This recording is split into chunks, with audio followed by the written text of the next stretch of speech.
Hello everyone, welcome back to my channel ServiceNow Universe. Hope you all are doing well. In this video, we'll see how to configure the LDAP server with live demo. Before doing that, we'll understand basics of LDAP. Assume for example, in my organization, I have 10k users and 500 groups. Okay, and we are using only three applications: App 1, App 2, and ServiceNow. Okay, now if I want to onboard all the 10k users on these three apps, one way is to create the users manually in App 1, App 2, and App in the ServiceNow. Okay, then it will be a lengthy process. Okay, and user maintenance will be again a problem. For example, if 10 users left the company, then I need to deactivate all those 10 users in all three applications. Okay, if there are more applications, again there is more burden. Okay, to avoid this, we'll store the users and groups on the Active Directory, that is nothing but the centralized repository, and will import the data, that is the users and the groups, from Active Directory to App 1, App 2, and App 3. Okay, that is the service now. Okay, now to do that, we'll use the LDAP integration. Okay, so I'll just do LDAP integration. Okay, so now we'll import the data from Active Directory and we'll store the data in all these three applications. Now with this setup, if the 10 users left the company, then we'll update that in the Active Directory, and through the LDAP integration, that will be updated in these three applications. Those 10 users will be deactivated in all three applications. We don't need to maintain them separately. That is done by the LDAP integration itself. These are the popular LDAP directory servers, that is Microsoft AD, that is most commonly used, Open LDAP, Oracle Internet Directory, Apache Directory Server. For our demo, we'll use the online LDAP server. Okay, and these are the some of the common terms that are used in LDAP. That is, DN is nothing but distinguished name, CN is common name, OU is organization unit, UID is the user ID, this is domain component. Okay, the data in the LDAP directory is stored in a hierarchical tree that is called as DIT, that is directory information tree.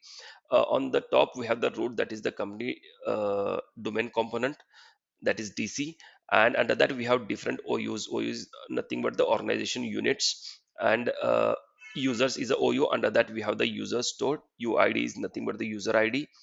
Under OU groups we have groups stored, where CN is nothing but the common name of the groups.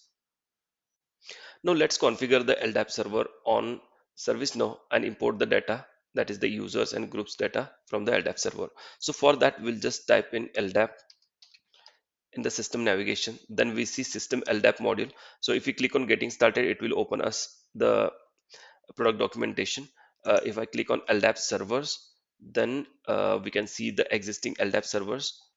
So this is the example LDAP server provided by ServiceNow. If I click on create new server, then I can create the new server here. Okay, now this is LDAP monitor, so where we can see the active LDAP servers. Okay, currently we don't have any active LDAP servers, so we'll not be able to see anything here. Okay, then we can see the data sources. Data sources is to transfer the data from the LDAP Active Directory to the users table and to the groups table. Okay, now we have schedule loads, so we can schedule the import, and we have the transform maps to load the data in users and groups. Okay, so let's get started by creating a new server. Okay, so we can create the new server from this form. So we need to give some server name, so I'll just give it as demo LDAP server. Okay, now I need to give the server URL. So for that, I need to go to Google, and I'll just search LDAP forum for the online LDAP server. So I'll just go to this online LDAP test server. So here we can see the server. This is the server URL. So I'll just go back here, and this will be provided by the Active Directory team.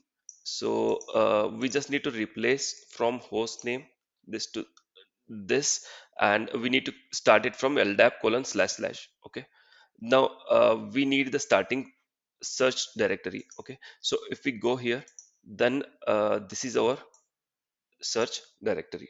Okay, DC example and dc.com. So if I go to the more information, then we can see DC service now and dc.com, they have given the example value. So this is our search directory. Okay, now we'll click on submit. Okay, now it has created a record in the LDAP servers table.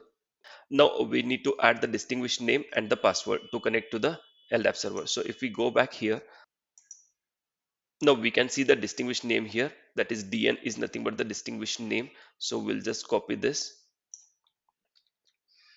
and we'll paste that here. Okay, and then we need the password. So we have bind password here, that is nothing but the password. Okay, so let me just go back and put the password here. Okay, let me save the record. Once I save the record, it starts testing the connection and shows connected successfully once connection is established between ServiceNow and LDAP server. Now our LDAP server is connected with our ServiceNow instance. Okay, so once the server is created, then we can add some attributes here to get only the data relevant for us, so that the row size should not be increased during the import process. Okay, so we can add the attributes here, but for us we don't want any attributes because we have less data in our directory. Okay, now we have some options here. Connection timeout, this is in seconds, 10 seconds, so we can change it. And read timeout and listener, so this is when there is any change on the active directory, then we need to listen that. So we'll check that. So if the user is deactivated in the active directory, then we'll listen that in 5 minutes. This is in minutes. Okay, and we'll do pagination on that. Okay, now once the LDAP server is created, ServiceNow will automatically create the LDAP OU definitions. Okay, now let me just open the users. Okay, now we have here relative RDN is nothing but relative distinguished name. So for our server, we don't have any, but if in actual case, if you have any, then it will be given by your Active Directory team. Okay, now this is the filter that we need to use to filter the data on the Active Directory, but we don't want this. But without this, the connection will not work. So if you want to test the connection, then it will ask us to enter the filter. So let's wait for that. Okay, so it is saying invalid filter specified. So we should add some filter here. So we'll say UID, that is nothing but the user ID, and we'll say star. So any user ID. So user should have the user ID, and we should put that in brackets. That is the format. Okay, so now let's test the connection.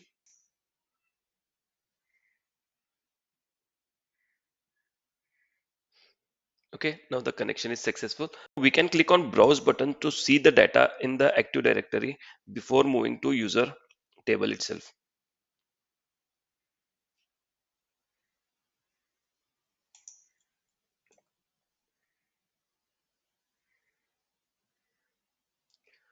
So now we have added the filter, that is UID equal to star. So for that, we can see the data will expand the LDAP nodes. So we can see we have all the users here. Okay. Now, if you want the only users where the name starts with E, then I can just add UID equal to E star. Then I can see the users with UID starting with E. Under OU definition, there is a data source created by ServiceNow. So let me just open that. Now, in this data source, we have the import set table name mentioned, that is LDAP import. The data from the Active Directory will be added to this, and then using this transform map, it will be moved to the users table, that is the target table. Okay. Now let's open this transform map. This is the transform map that is provided by ServiceNow. That's why this is high risk to change this one. If you want, we can create our own also. Now here we can see in the field maps that u underscore sam account name, that is the username, that is coalesce field here. But in our case, if you go here, then we can see uid, that is the user id, right? So that is not matching with this field mapping. That's why we'll create our own transform map. Okay, so let's go here and we'll start to load the data. So before loading the data, let me just refresh the users table where I have added the filter created on today. Okay, so let's go back and we'll say load all the records. So there are total 14 records processed here. That means there are 14 users on the LDAP server. Okay, now we'll create the new transform map. Okay, now let's give it a name, demo transform map. Okay, and the target table is users table. Okay, okay, let me just select the user table. Now let me just create the transform map. Let's save this record.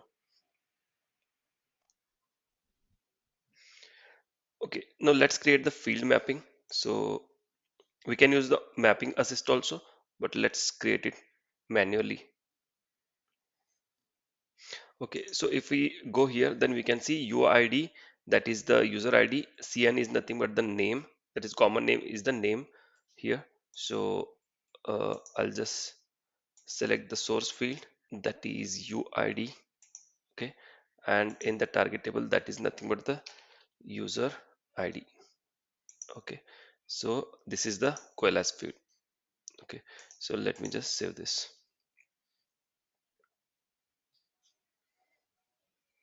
Okay, now in this transformer, I created the three mappings. One is UID, that is username, that is coalesce, and email, that is email, and CN, that is the name. Okay, now let's do transform. We have loaded 14 records.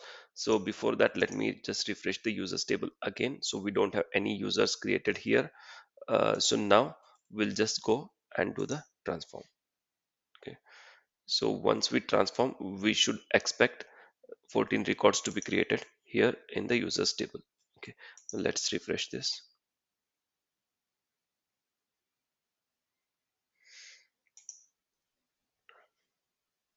So we have 14 records here. Okay, where name is added, email is added, and user ID is also added. Okay, and now if we want to schedule this, now we have created this manually. If we want to schedule this, then in LDAP we have schedule loads. So we'll just go there and we'll create the new schedule here. So let's just create a new schedule. Let's give it some name, demo schedule. Okay, let's select the data source. So I'll just this is the data source, uh, and we want to run this daily. So we'll just keep it daily,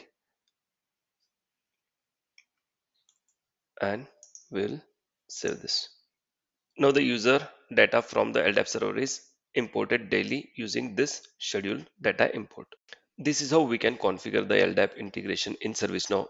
If you like this video, then please hit the thumb icon, share the video with your friends, and subscribe the channel for more videos like this.